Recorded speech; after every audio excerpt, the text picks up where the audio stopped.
Saturday, the Experts program continues here on Power Talk Radio, and joining us right now is Luis Alvarez, CEO of the Alvarez Technology Group. Hi, Luis. Hi, Mark. How are you today? Doing pretty good. So you're going to head out on the boat this weekend? The weather looks nice. Yeah, it's a little lumpy out there. We're expecting 9 to 10 foot seas, so I'm just kind of going to wait to see if that really materializes. Last time they said that there was going to be big swell, it didn't happen. But if the swell's manageable and the wind holds out, it looks like it's going to be a nice 10 to 12 knots and sunny. I'll be out there. Sunday? Probably Saturday, because Sunday we have a regatta that I'm doing a race committee on.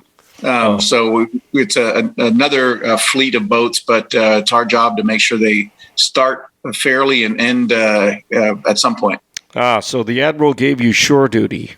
Yes, exactly. Okay. All right. Well, hey, there's a story we want to talk about today, and that is there's an FBI operation that's aiming to shut down a massive Russian GRU botnet. Well, what's this all about, and is it something we need to worry about in America?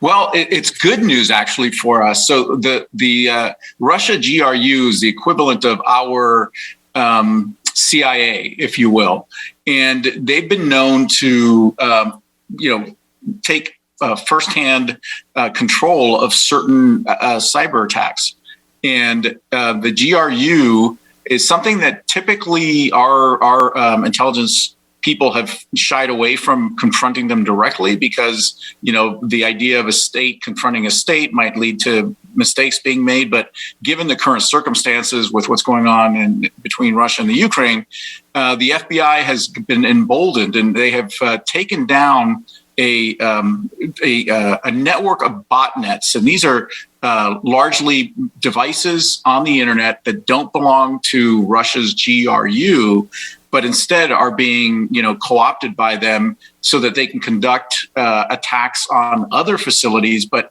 have those attacks originate from these devices. So these are, we talk a lot about vulnerabilities in devices and how they need to be patched because otherwise they can be, turned into botnets. And so these are firewalls in particular by Watchguard is one of the companies, and a couple of others that have a known vulnerability that most people don't patch because they don't know that it's there, and it allows a cyber hacker to take control of that device and then use that device to do things like denial of service attacks, to send or bounce messages around the internet. So it's kind of a quiet army that is being controlled by the GRU. And the FBI finally said, no, we know where it's at. We know how to take it down, and we're going to take it down. So it's a really new and positive development in the cyber warfare landscape that we've been experiencing for the last few years. So this is the Cyclops Blink, right? Right. That's the one they put out. Yep.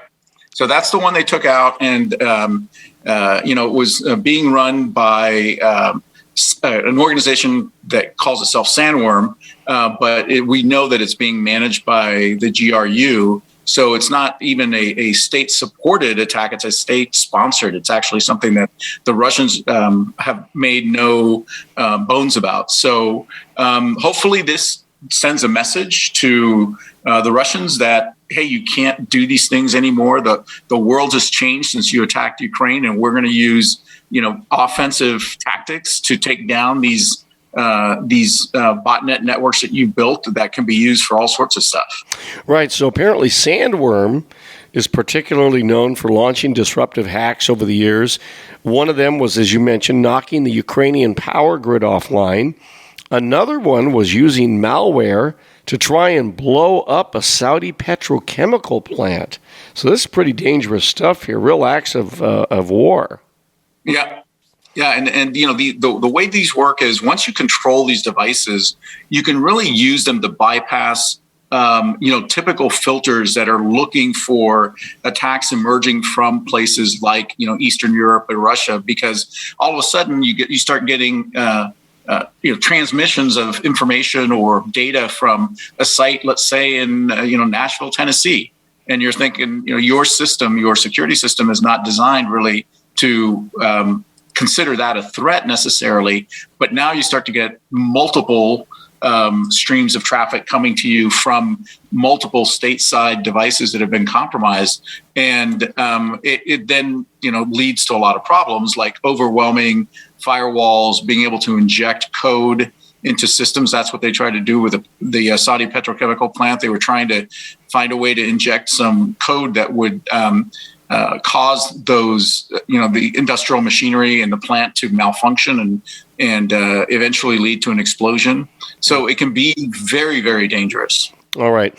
And by the way, one of the other things that they tried to do with Sandworm was to deploy a destructive wiper targeting Viasat's satellite network over Ukraine and Europe. So a couple things.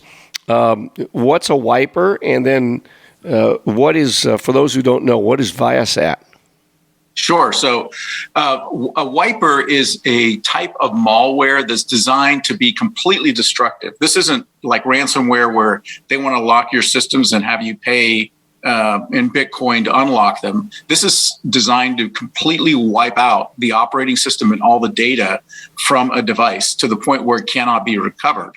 And they've used it successfully in the Ukraine in the initial stages of the war to, and it's usually spread via phishing or clicking on links that are compromised. And then once that software is installed on that PC, it then goes about spreading all throughout the network and then wiping out everything from those PCs to the point where, they're completely useless. And the Viasat satellite network is one that provides, audio and video communications over Europe, in particular, Ukraine. The Ukraine government uses it to, communicate with all their cities and all their military bases, and in addition to landlines. And so the idea here was, let's destroy the network by destroying the ground stations, so that the Ukraine is left, blind and can't communicate with its troops or with their government officials. All right.